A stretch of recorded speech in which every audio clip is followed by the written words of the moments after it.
Greetings, Gothamites. Welcome back to the channel. I am the Crow Lector, and on today's episode, we are going to be taking a look at the Marvel Legends Gamerverse Marvel vs. Capcom Psylocke vs. Thanos. I think I got everything in there. Now, I'm about as much of a gamer as anyone else, I would say, though I mostly do stick to single-player story games because I love me a good story. I was never really that into fighting games, with a few exceptions, like the Injustice games I really love, and not just because my guy Scarecrow is in the second one. I've always thought that gaming in general is a bit of a skill, an art form, if you will, that you have to hone and craft, and I just never really honed my fighting game skills. What can I say? I'm a lover, not a fighter. So I never played Marvel vs. Capcom, but I feel like I was very much aware of it. Obviously, growing up in the 90s and the early 2000s, arcades were still around. They were a bit of a novelty, though. They weren't quite as popular and prevalent as they were in the 70s, 80s, 90s, somewhere in there. But, you know, they were sort of that special occasion thing for birthdays and parties and things. You would go to Chuck E. Cheese or Dave & Buster's, things like that. My family didn't go all that often just because they were pretty expensive, loud, noisy, etc., etc. But as such, I feel like you couldn't go anywhere without hearing about Marvel vs. Capcom back in the day, because it was, even before Infinity War and Endgame, it was like these mashing up of two very popular and very different properties. Obviously, being a nerdy comic book kid growing up, I was drawn a little bit more to the Marvel side of things. And because X-Men have always been towards the top of my list of superhero loves, I was always drawn to those characters. I didn't quite know that much about Psylocke growing up. She didn't appear in the animated series all that much. I just knew what I knew of her from the few comic issues that I read where she was featured, but even still, I feel like that actually kind of added to my love of her, because she almost fell into like the Boba Fett category for me, where like I didn't really know much about her, but she looked badass and had badass powers, which really is the only thing that matters to nerdy kids like myself. So I've always had this weird kind of fondness or attachment to Psylocke, and not just because she is a shall we say, gifted woman. That is not the reason why I like her, as many others do, and no judgment here, of course. I'm an easily pleased nerd at the end of the day. And Thanos, you know, obviously I know of Thanos now from Infinity War, Endgame, the MCU. Before that, though, I didn't really have any idea who Thanos was, so if you had shown this to me as a kid, I would have cared about Psylocke, not so much Thanos himself. And unfortunately, I feel like that is still the case. I do, obviously, love the MCU Thanos, the Josh Brolin Thanos, but this Thanos I don't really have any attachment to. So I did get this set mostly for Psylocke. But I think that's enough talk. Let's go ahead and get these two open and pit them against each other to see who truly is the ultimate victor. Taking a look first at the packaging, I think you know exactly what you're getting into. Right off the bat, of course, you see the Gamerverse logo on top with the nice controller, D-pad. I don't know if it's exactly the Marvel Legends answer to the Star Wars gaming greats, but I like it. I like that they're focusing on the video games, the ones that don't get quite as much love as the comics or the movies. Another thing that I really loved about the fighting games growing up were the character selection screens. That's where I had the most difficulty, because the character selection screen is everything, ultimately, in a fighting game, especially for kids like me who didn't really know a large swath of the available options, just those couple that I really loved. So seeing a character on the character selection screen, seeing their bright, big name, especially in later fighting games, as they got more intricate, and each character, as you hovered over them, would strike a pose or say a line, you know, something to catch your attention and make you want to play as them. We have a nice little look at Psylocke on the side there. with both her character sprite. I don't know. See, I'm not too up to date with my video game terminology. I know it's not 8-bit or 16-bit. Is that like a full 32-bit or 64-bit? I don't know. There's a lot of bits to Psylocke, if you know what I mean. Then we have a nice matching character shot there of the figure itself. Kind of looks like she's trying to pick her own nose. And the same for Thanos on the other side there. And then on the back, I really like that they made it look like a still from the game itself. You have the nice kind of Danger Room-esque background, and then you have each of them striking a very character-specific yet still dynamic pose. But I do really like this presentation with the different names, the health bars. I would always go for kind of the infinite round as well. Something about time limits for me in video games I was never really a fan of. Maybe it's just my anxiety, my ADHD. If something is counting down, I tend to get very nervous. So I would always set the timer to infinite, so I could just get used to the characters, to their movesets, and play for as long as I wanted to. And here we have our two fearsome fighters out of the packaging with the backdrop taken out. I do like that they made the backdrop removable. It would really come in handy for figure photography, something that I'm not too skilled at just yet, but I'm getting there, you guys. I'm getting there. I guess we'll go ahead and start off with the big boy himself, Thanos. Just because he doesn't come with quite as much, so I feel like he's going to be a little bit quicker. The only real accessory he comes with is a swappable hand with the Infinity Gauntlet, which, when you think of Thanos, I mean, that's really what you think of. That is his defining feature, other than his very big, masculine butt chin, if you will. But this is a very nice Thanos. Very sturdy. He feels very well made. Not too heavy, but there is definitely a heft to him. Relatively simple as well. A simple design. I don't think this is like exactly how he looks in the comics from what I remember him, but that's the thing with fighting games, is that they always redesign the characters. They always kind of either bulk them up or like gear them up, armor them up.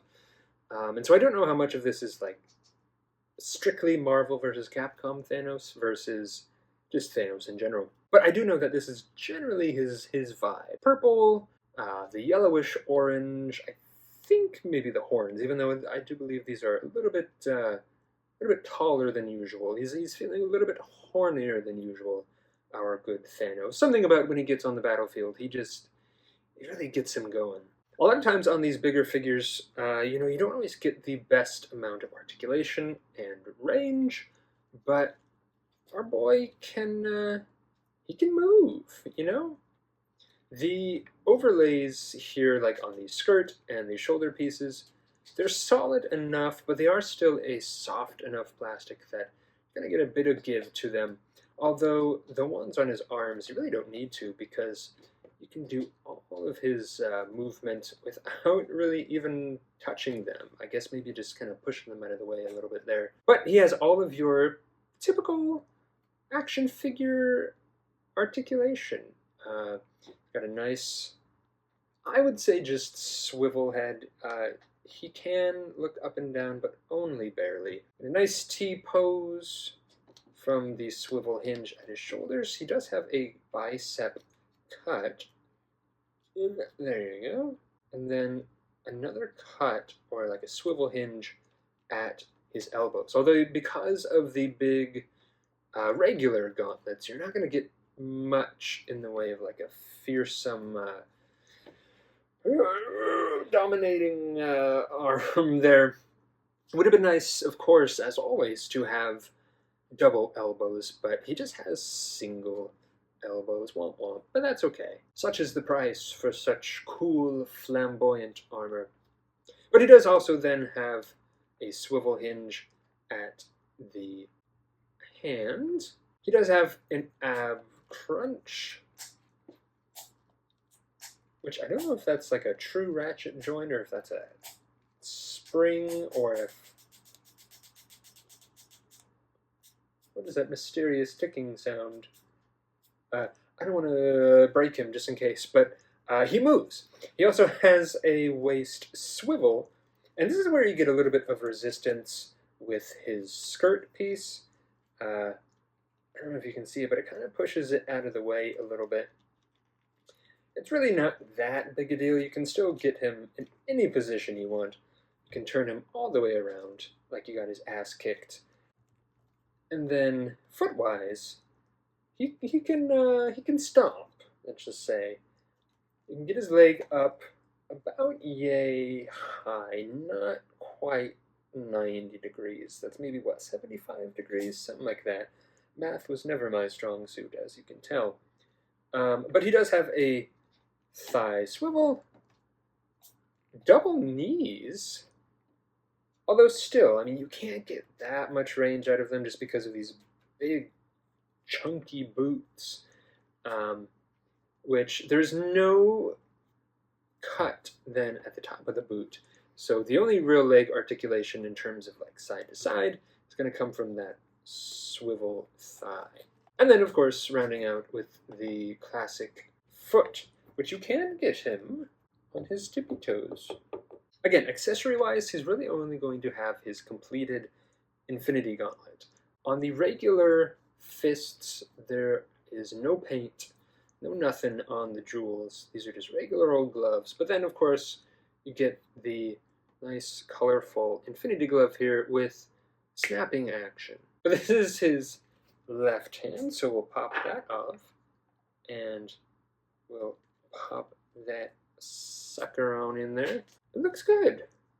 I think the only downside to really having like a snapping glove like this is that that's really all it's going to do. No grippies, no grabbies. You just got fist and snap. Fist and snap. Take that however you will. Because he is so big, you can't really get him into a whole lot of action poses. Can't even really do the full splits. But I guess when you're a big guy like Thanos, maybe you got a lot down there to try and protect. So he's really just going to be a figure that kind of stands on the shelf and has a domineering presence, you know. He does have a little bit of articulation on this hand, but it's sort of like the regular ones where you're not really going to get that much range out of it. And on a snapping hand, I mean, because the jewels face out like that, you're going to want to just keep it in one position anyway. So it's nice that they included the joint, obviously. Unless you want to do a little Bob Fosse thing with Thanos. You know, I see people getting him into a cool kind of, you know, menacing pose and then just keeping him like that. But that's Thanos. He is definitely a nicely made figure. I mean, whoa. No, that is Thanos. I mean, he is very nicely made. Good sculpt, especially on the face. I really do like the detail with the teeth and the chin. Other than that, though, he's relatively simple. That's why I'm not really usually a huge fan of the bigger guys, the bigger figures, because a lot of times there's really not much to them. I'd probably give it maybe like a 6-ish, 6.5 out of 10. There's really nothing wrong with it, other than the fact that it's just a little plain, and for a fighting game especially, I mean, you're going to want to get them into all sorts of cool poses. Again, I don't really know what sort of poses he's struck in the game, what all his sprite can do. He may just be a guy who, like, you know how the old sprites did when they walked. They just said, maybe he just does that. And that's totally fine. Good for you, Thanos. You may have won all the Infinity Stones. You've not entirely won my heart, but pretty nice for a mad titan. And then on the flip side of Thanos, we have Psylocke, good old Betsy. As you can see, she comes with quite a lot. I do think that she is probably the main draw of the set. We have gotten Psylocke before in Marvel Legends, but there have been many improvements since then. Bring the old one up here. You can see just kind of right off the bat that she is a big improvement. Back when this one came out, they were still doing a lot of painted on lines, so all of her little strappy straps here are painted, whereas on this one, they are nice and sculpted. There's also just a lot more kind of detail to them. This one you have kind of the crisscross X style wrappings, whereas this one is just straight across. She does have the red sash, overly large red sash, as was kind of the case on some of these earlier figures. You could always just, I guess, glue it down. I don't know if she had the sash in the game, or the belt in the game. I guess not. And then on the original, her hair is just like a straight, solid black, whereas on the new one, there are those really nice, subtle, but present shades of purple. You also get the really nice strand of hair there. And she does come with an alternate head sculpt as well, whereas this one's looking very grumpy, very stern, very, I don't want to be here. Maybe like trying to hold in a fart, we'll say. And then, whereas like this one is running to the bathroom, where the fart that you think is just a fart, but is probably going to be more than just a fart, is coming out. That's what we'll call this one. It's not a combat head. I know it looks like a combat head. It's not. But it is very nice, very flowy, very dynamic for when you get into those cool poses. Really nice purple shading on the underside as well, which this one actually does share, which I will go ahead and decapitate her real quick. But you do get the purple on the underside of the head, which I guess the back side of it is just kind of those little strands poking through. That's what that's supposed to be. From what I do remember of Psylocke, doesn't talk a whole lot. She's very stern, very not grumpy per se, but she's business first, talk later. And another improvement is the really nice articulation. This classic one did have the classic Marvel Legends posing. She can do what action figures do, especially back whenever this came out. She's definitely not hurting for posability. You know, you can get her into some cool poses. She's a serviceable Psylocke, but this new one kind of outdoes that in every single way. We'll start with this head just to show. She does get your typical kind of ball joint, as is often the case with these female figures with long flowing hair. You don't get much in the way of upward movement because those flowy locks, those Psy locks, kind of get in the way, which is an issue that is often alleviated by switching heads, and not quite the case here. Because the hair is still a thick piece, it's kind of the same story. Downward movement, not really much upward movement. It'd be nice if maybe one day they start doing the female hair, or just longer hair in general, in sort of a softer plastic, so you can get a little bit more bend, a little bit more movement. Sometimes they do. But, turning her around, she does have butterfly joints on her shoulders, which I love. And especially for dynamic combat heavy figures or characters like this, I feel like they really, really benefit from those butterfly joints. We get a lot of these in the DC Multiverse McFarlane figures, which is nice. It definitely helps those for all of their other flaws, of which there are many, but we still love DC Multiverse. But because of that, she can get a nice kind of like shaking it off kind of pose. She also, and it's nicely hidden by the straps, but she does have an upper bicep swivel. She does have double elbows and a swivel. It is technically a swivel hinge wrist. This is one of those wrists that goes up and down, though, not like that, if that makes sense. Then she does have a what would you even call it? Upper chest cut, a booby cut, we'll say. Still not much like in the way of up and down movement, but some decent side to side movement. But she does have an ab crunch as well, which really helps. The old one had that booby cut, but nothing below. Just one solid piece. And this one, I mean, you get a decent amount. It's not a whole lot, but it is going to give you just that little bit extra. And Psylocke is a very thick-thighed girl. Thick thighs save lives, apparently, from what I hear. Maybe not so much in Psylocke's case. I feel like these thick thighs could take your life. But they do get some very good movement. She can do all of her nice aerobics, up and down, side to side. I guess just because of the way, we'll just say it, her booty cheeks sit. A sentence I never thought I would say. You can only get her out yay wide, which I don't really know why you would need much more than that. You don't want her Psylocke hanging out. That's another thing.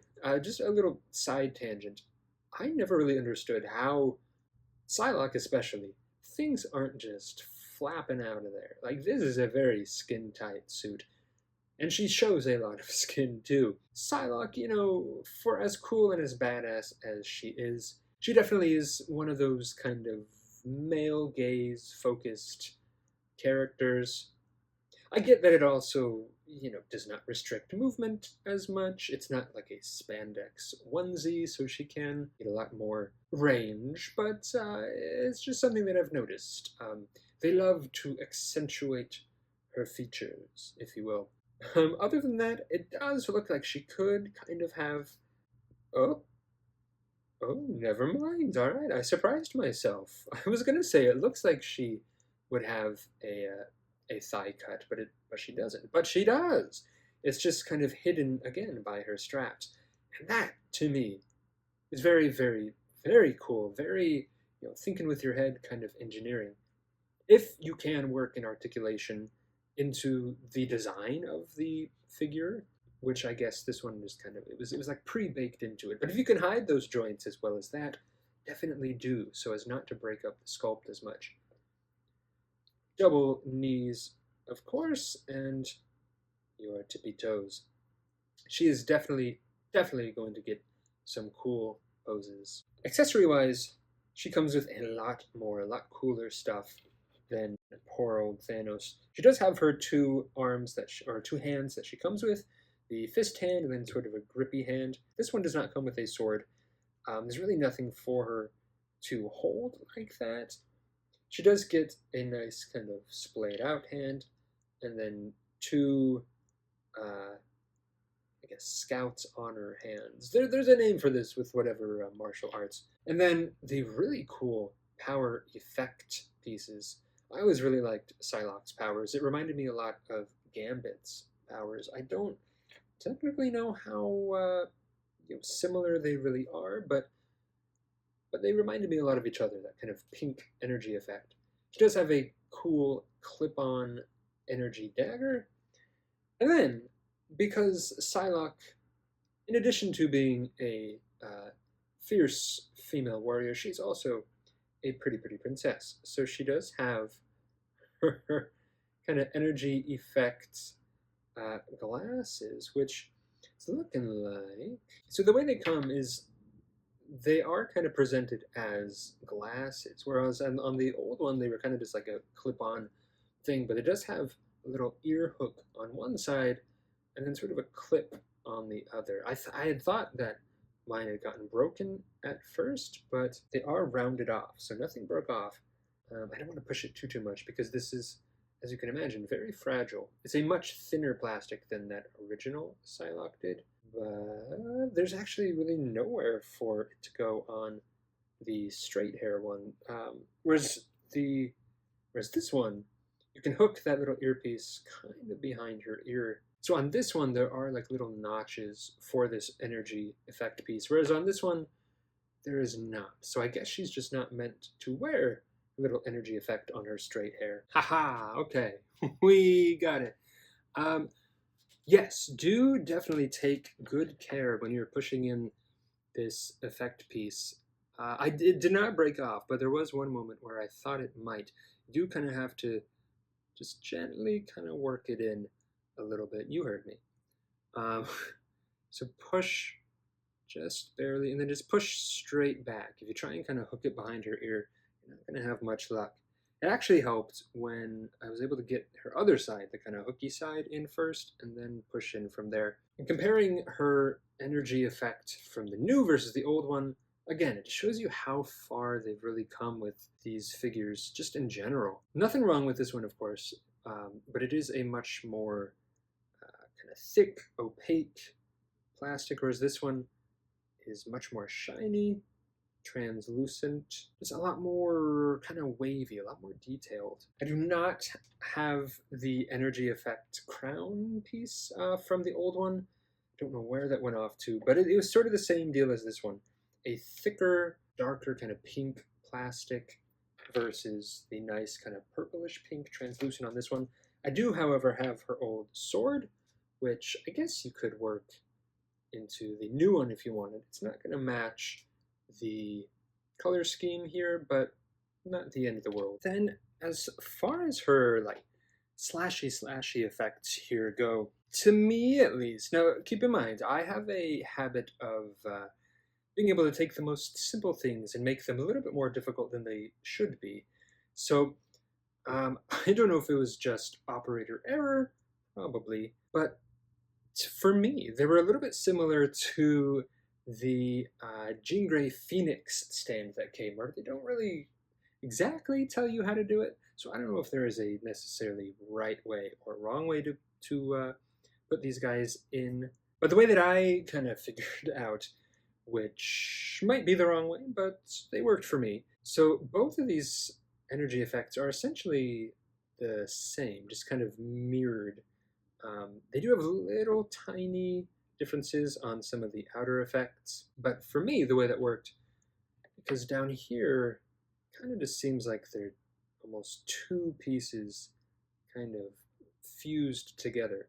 So I kind of opened them up like so, and then on both, there is one side that kind of is like circular, like that. And at least for her scouts on her hand, I've been sliding it in so that the pointy side goes on the outside of her wrist. So like on this one, with the kind of pointy bit on the outside of her wrist, I then worked the two fingers into kind of the little nook at the top of the circle bit there. Whereas on the other side, I did kind of the opposite, where I put the pointy bit on the inside, and then kind of snaked her two fingers through the hole to kind of rest on the outside of the hole there. Two different options, you know, they both kind of, I would say, cover up her hands just enough. That one, you see kind of more of the outside. That one, you kind of see more of the inside. So it just kind of depends on how her powers are. And I don't know if this is necessarily the right way, because it does kind of look like she's just like pew, pew, pew, pew, shooting out some stuff. You could also take this off and do the same thing on this hand, where you take the little circular bit, take the pointy bit on the inside of her wrist, and then kind of push her fingers through so that they kind of catch on the other side. So then you get kind of like on her right hand, kind of like an upward slash, maybe on her left hand, sort of like a downward slash. I don't know. I don't know if there's necessarily a right way or wrong way with these guys. There might be some that look a little bit better than others, and it is really going to come down to how you have them posed. You could also just swap out her pointy hand for the splayed hand and do the kind of little wrist dagger there. I'm sure you could probably do the splayed hand with these energy effects. Yeah, I guess so. I don't know. To me, it feels like they're kind of more made for the pointy fingers, but you definitely could. In fact, let me see. So if you work the peg through the circle and then put the splayed hand in, can I just, I mean, yeah.